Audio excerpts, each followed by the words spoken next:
Guyana continues to experience unprecedented growth and development in its transformation through modernization. This unrelenting development trajectory can result in Guyana becoming a developed country in a not-too-distant future. Is this profound optimism or a pragmatic assessment?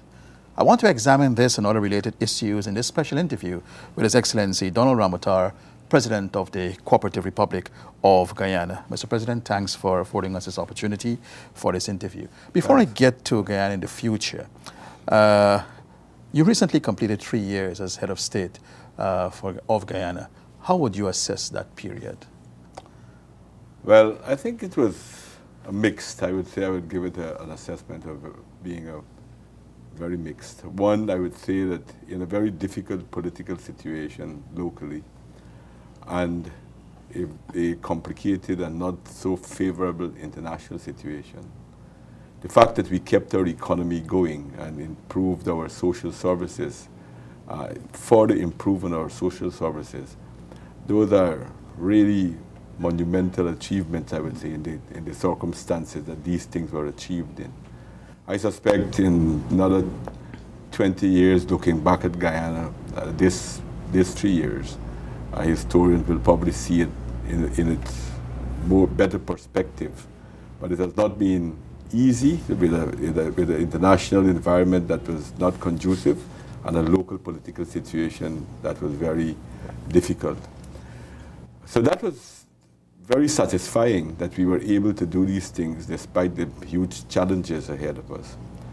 And I'm proud of that, happy of that with our team, what we were able to do. But it was also, I must admit it, very, very frustrating, because I think that we could have gone much, much farther than we have, had we had a better local political situation. My regret is that we haven't yet started the Amila Falls hydropower project, because that project is a project where every single Guyanese would benefit from, whether they get electricity from the grid or not. And it is a project that would transform the country to realize the dreams that we have of accelerating growth and development in Guyana so that we can reach a developed status in a short period of time. So I think that cheap electricity, cheap energy, is vital for that, and that was what we had behind, or thinking behind, the Amila Falls. And the fact that the opposition voted against it for no other reason than being, I don't know what else to say but being vindictive. Why I say that is because both the opposition parties have in their manifesto that they were in support of hydroelectricity. And here we had a fantastic deal, and they scuttled it.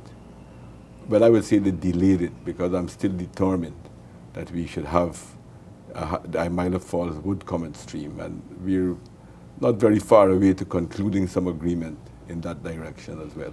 How difficult it is for you as a person? You get up every morning and you come to work, and you know the current dispensation in Parliament, and it makes it very difficult for you to get these transformative projects on track. What goes through your mind in the morning when you're coming to work and you have to be able to deal with this every single day?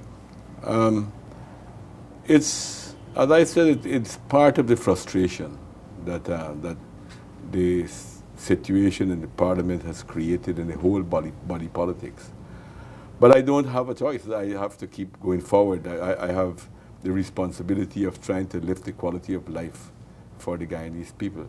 So while we will continue to fight for those transformative projects that I mentioned, that the one I mentioned just now and the others that I've mentioned in the other fora, while they are still there, we still have to continue to work to ensure that we fulfill the needs and the aspirations of the Guyanese people, and have to constantly work towards them having an understanding of why some things cannot move faster than they are at this point in time. If I can narrow the period, you recently said words to the effect that 2014 is an eventful year. We're coming to the end of 2014, but basically in your assessment you would have said words to the effect that it is an eventful year. Can you tell us what for you has made it so? Well, there are many things that made it so. For instance, we had this senseless voting against the anti-money laundering bill. That has also thrown a shadow, cast a giant shadow over our country. I just mentioned to you the Amila Falls issue. That's a major one that we lost the time that we have lost, you know. And then also the the general attacks on all our projects that have the potential of taking our country forward. Our investment in a new airport to help with tourism and expand these things. All of these things are coming under attack from an opposition that seems more interested in their narrow political party agenda than in the interests of the people, the broad masses in our society. So that is why I would say it was eventful. It was frustrating too from another point of view. We want to pass some very important pieces of legislation. We have a new bill to transform, to modernize and transform our educational system so that our students who will have to come up in this new environment in which our world is in, where science and technology are playing bigger and bigger roles in our lives. Those bills are in the parliament. We wanted to get them passed so that we can modernize this sector. The telecommunication sector, which is being still held up, we have to work towards getting it liberalized. And many of the other projects that I just mentioned to you that are constantly being frustrated by an opposition who seems to believe that if they can succeed in making things bad in our country, that it could make it better for them. That's the philosophy, I think, under which they seem to be working with. Well, on one hand, you hear certain rhetoric coming out from the opposition, or a section in the opposition, some, in my opinion, very, very visceral in many areas. But yet, on the other side to that, one particular party is saying that they want to have some kind of a broad-based national front government. How does that conflict with the other in your mind, if at all it does? I think it probably has its impact. The opposition are working very closely with each other. Even before the last elections, we actually saw that. If you look at the pattern of the elections campaign, we saw that there was a high level of coordination between the two parties. The AFC hardly campaigned, probably with the exception of Linden in the areas that APNU is traditionally strong. They concentrated their efforts more to try to divide the supporters in the PPP civic areas, while the APNU has concentrated their effort in their areas where they have been traditionally strong, and they did not do a lot of work in the areas where they were not strong. So they divided the work among them, which shows a high level of coordination between them. And then you look at the parliament, more than 95% of the time they voted together. So what we were seeing at the last election has been proven to be correct, that they are the two sides of the same coin, that there is no big difference with these two political parties. And their big issue is whether to have a pre-elections or a post-elections alliance. And they're afraid of a pre-election alliance will not serve their plans to divide the PPP supporters as they did. So they have to work that out for themselves, how they will deal with that. But but generally they have both, I think, coincided with trying to frustrate the economic and social development of our country. So given what you would have known a few years back, you're not in any way surprised as what's happening? No, not at all. In a way, there's a certain amount of repeat of history of the 1960s. It was the same type of methods that was used to try to divide our people and to use the division and so forth to climb to government. And it's the same thing they're doing at this point in time. All right, you mentioned in the recent past that the PPP-led government can make Guyana a developed country in the not too distant future. How optimistic are you given the challenges you face within the current parliamentary dispensation? Well, I am optimistic because the conditions are emerging for that to take place. If you look around the world, and I've been saying this at many meetings that I've been having, if you look around the world, to look at countries that are developed and doing well,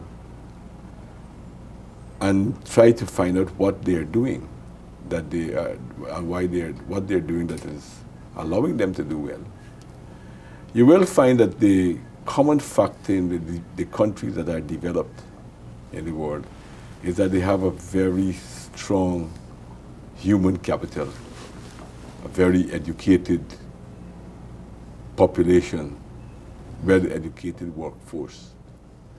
So from the very beginning in 1992 when we came into office, that was our focus, because you remember our education system was in a mess.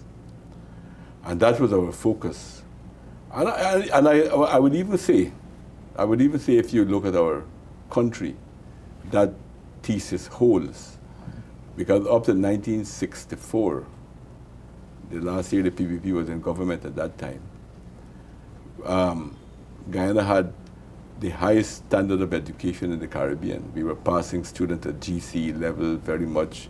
We have the distinction of being the only colony to have established a university, the University of Guyana. And that shows how well we were doing in education. And despite the problems that existed at that period, our economic growth was very impressive, and the general trust of development in Guyana was very, very impressive. And then you had the 28 years of PNC rule. As the education standard came down, so too did the economy.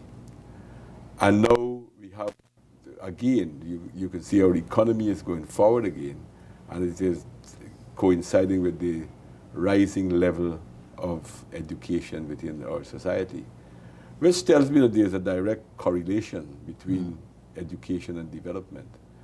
And it was the PPP Civic's position from 1992 to invest heavily in our people was and is the right decision that should be taken, because clearly the most important factor for development is our people.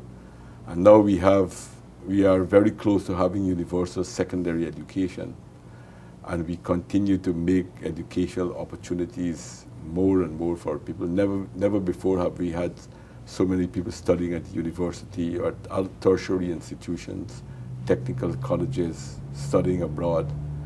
So our human capital stock is definitely on the increase. And that is the most important thing to take us forward. What we need to combine with that is the infrastructure to take us to being a developed country. We need the infrastructure that we have. It is enough now to take us to where we are, as being described as a middle-income developing country. But to go to the next level, we need to have new infrastructure. We need that. We talked about cheap energy already. We need the Amila Falls and other sources of alternative energy. We need to have, for developing tourism and making Guyana a hub for airlines, a hub for the airlines, we need a new airport, and we're trying to invest into that at the moment. So that is there, that's negotiated and there to be built. No, work has already started on that. We need a deep water harbor. And that is becoming extremely important because you know that the Panama Canal is being expanded now. It means, therefore, that maritime shipping is going to change tremendously. You'll have huge ships. You'll hardly find the small ships at 5,000 and the 10,000 ton ships will more and more be going out of existence. And therefore, to take off the 20,000, the 30,000, 40,000 ton ships, we definitely need a new deep water harbor. That is becoming very, very important. And again, where we are located, we can very well become a hub for South America in shipping as well.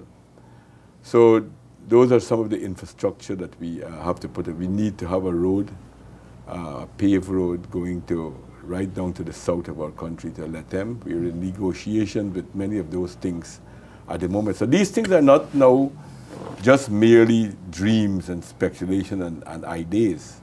These things are now more than ideas. We're tying them down into reality, looking at the funding and so on and so forth to get these things on the move. And this is just to name a few. I was speaking in Cuba the other day about CARICOM-Cuba relations and was looking at the human capital that we have in the region, coupled with the institution, the educational institution that we have. And I was advocating at that meeting that there needs to be stronger cooperation between our educational institution so that we can take advantage of the highly educated workforce that we have. Cuba in particular has a very strong and highly educated people. And then to also tie it in with doing more research into our area so that we can also patent goods and in our region. And our region can become very, very strong in that level as well. So I would say that we have the conditions, the natural resources that we have complements the main thing, our creative people that we have that can take us to the higher level that I envisage that we can go. Also, I don't want to put you in the spot, but maybe I'm looking at some kind of a time frame. Like from 1992, Guyana was a highly indebted poor country. Less than 20 years after, pardon me, less than 20 years after we're a middle income developing country. Would you want to say maybe 10, 15, 20 years we can go beyond that and maybe achieve the status that you were talking about? Yes, I think so. That once we could release the bottlenecks and build this new infrastructure that I'm speaking about, our country can fly. So within 20 years, yeah, I think thereabouts? I think we can. But we need the full cooperation of people. We need to put these infrastructure in place. And I think there will be nothing to hold us back once we get those infrastructure in place, some of the main ones that I just spoke about.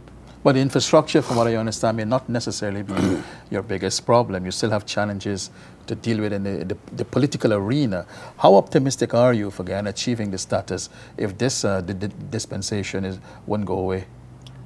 Well, what dispensation are you talking about? I think that is one of the reasons that we have to go back to elections now. Because it is very clear that the composition of the parliament is not the best model in our context. I'm not going to say it's not the best model and leave it to apply that throughout the world, because there are many other countries in the world where the model has worked. In our country, it has not worked. And therefore, that is one of the reasons we have to go back to the electorate for a mandate to take these projects forward, for a mandate from the people that these are the projects that they need, and so that we can take them forward and achieve the level that we are capable of reaching. We can climb the mountain, so to speak. And I think many Guyanese have echoed that sentiment, because for you to achieve the status that you're talking about, you need to have the parliamentary support.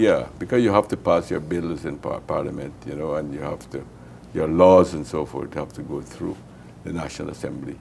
So frustrating these things when they go there and resorting to blackmail type of politics is not helpful to the development of our country. Many of the actions of the opposition does not coincide with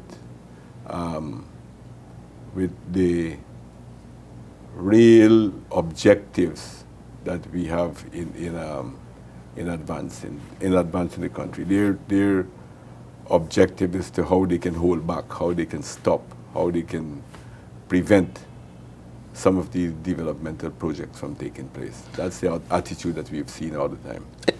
Is it a case that maybe the opposition may not want to support these projects because it will probably give credit to the PPP and make the PPP look good in some way, in many ways? Yeah, but would you oppose it for that reason? Because you're opposing good things that that will benefit people. I believe in the collective intelligence of the Guyanese people. So I think that people will not be so easily fooled. They will be able to see through who is interested in development and who is not. You know, that's what I think can happen as well. I noticed in the last press conference you did mention you're very confident that your party will regain the majority. Because I'm depending again on the collective intelligence of our people. They have seen how the opposition has tried to stymie development in our society as much as possible. They know from their own experience what is the reality on the ground in our country, and it doesn't coincide. It doesn't reflect the position that the opposition is taking. When they talk about dictatorship, where is the dictatorship? Proroguing the parliament, they try to use that.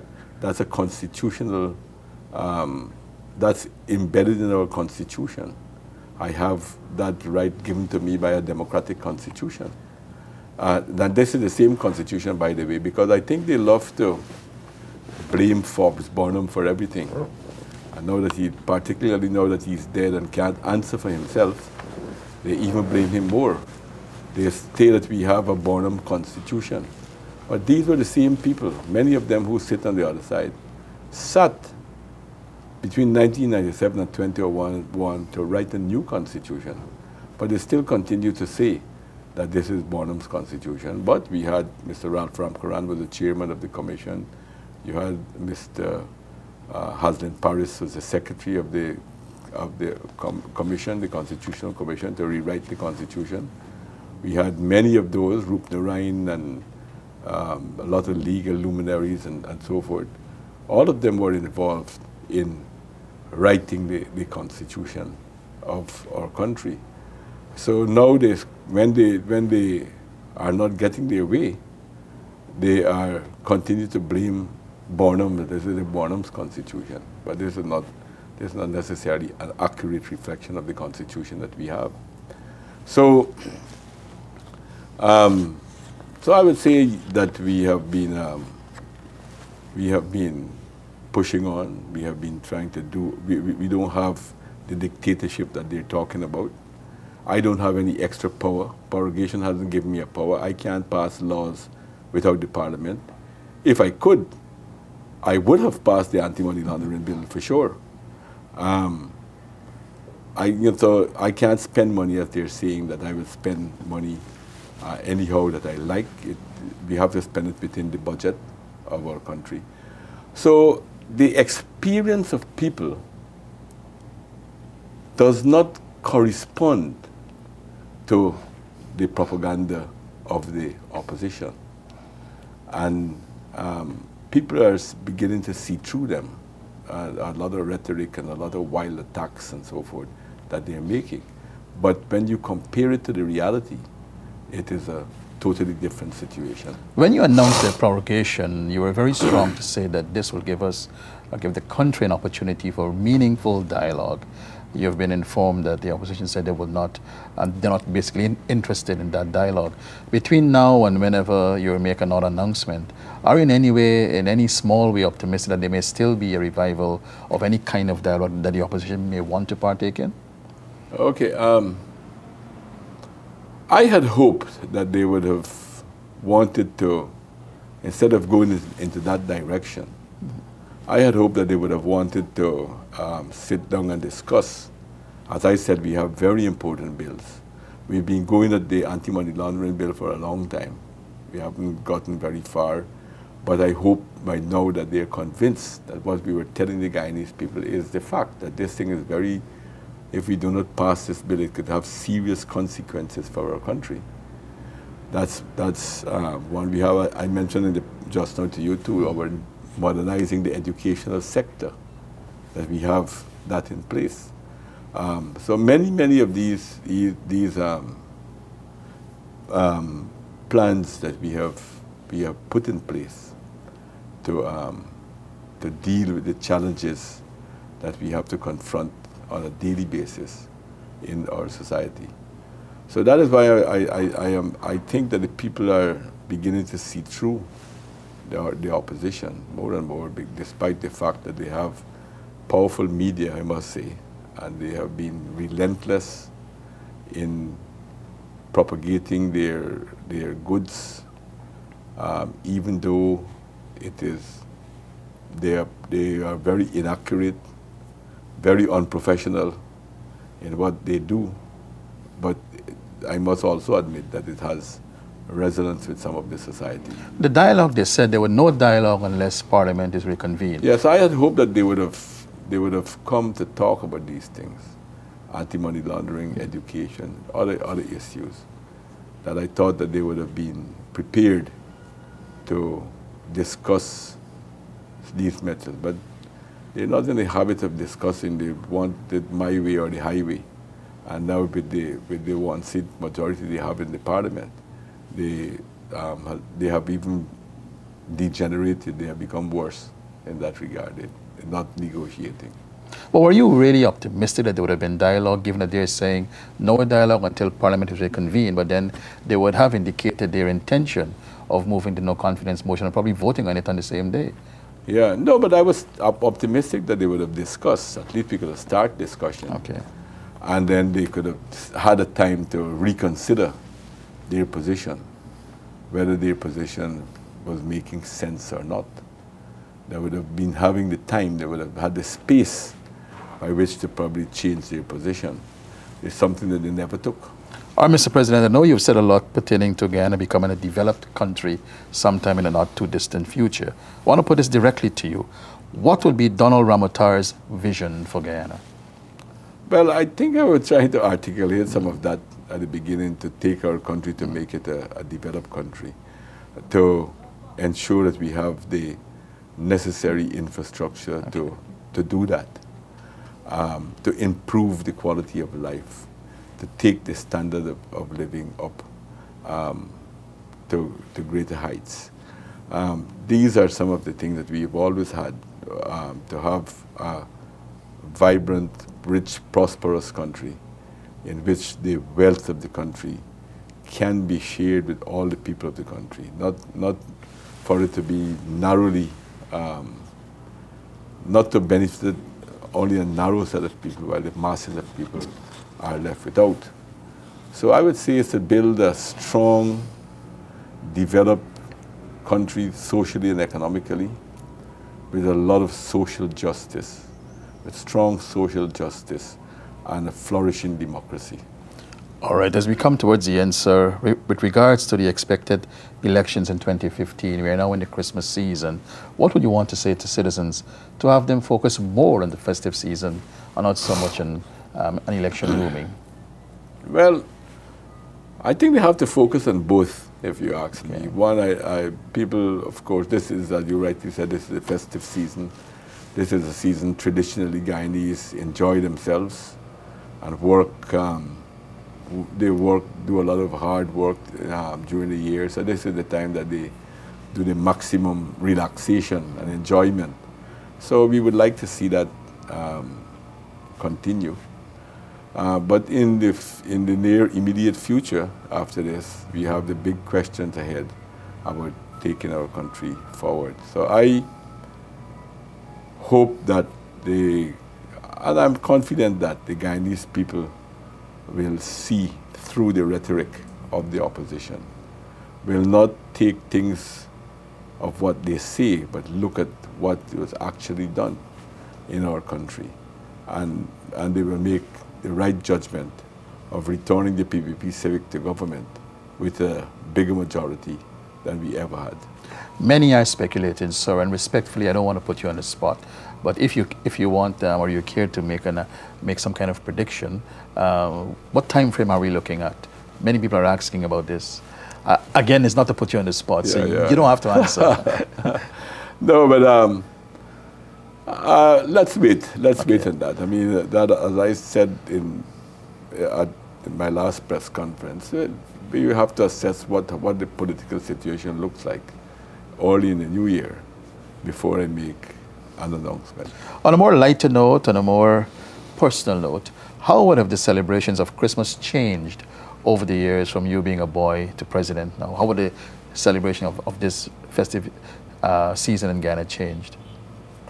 I think you had a jump in the middle of there when you look at my time as a boy. The festive season has always been great.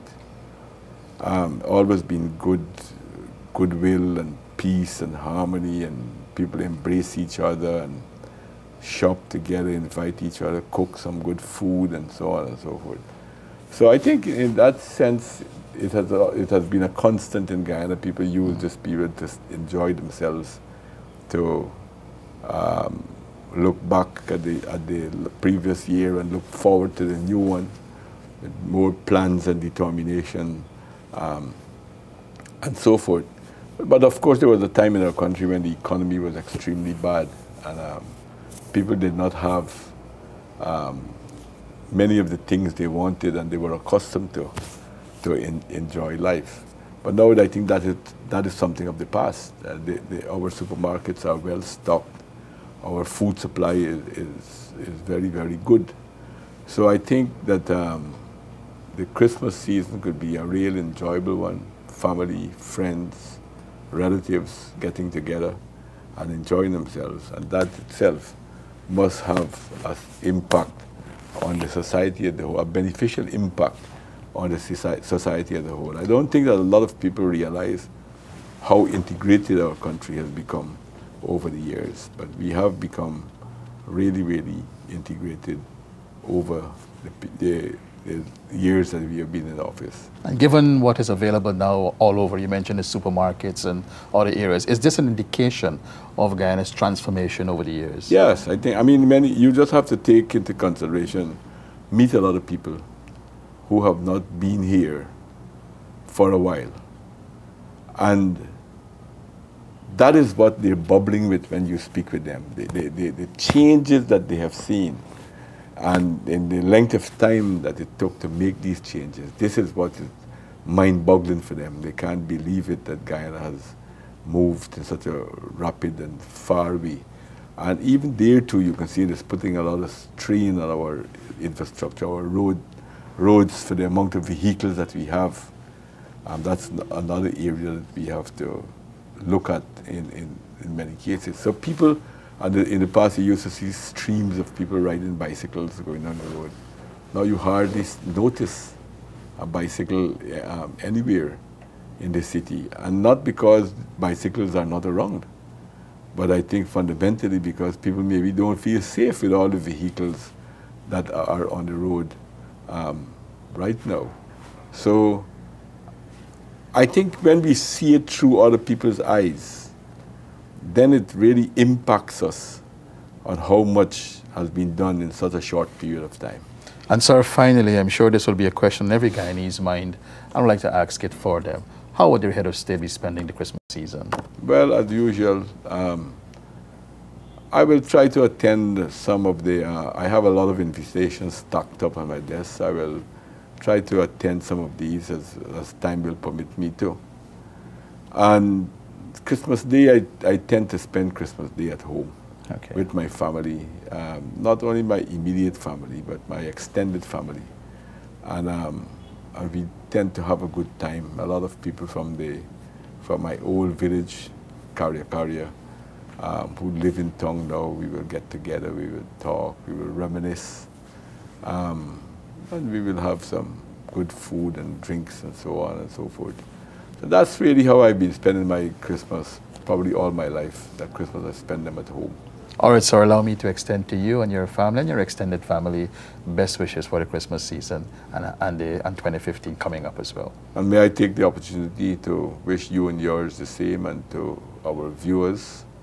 I want also to take the opportunity to extend, on behalf of my family, on behalf of the government, I want to extend to you best wishes for a peaceful, prosperous, and Happy New Year. Thank you very much, Mr. President, and thank you again for taking time out to being with us. You've been watching a very special interview with His Excellency President Donald Ramotar. Neaz, Subhan saying so long until next time.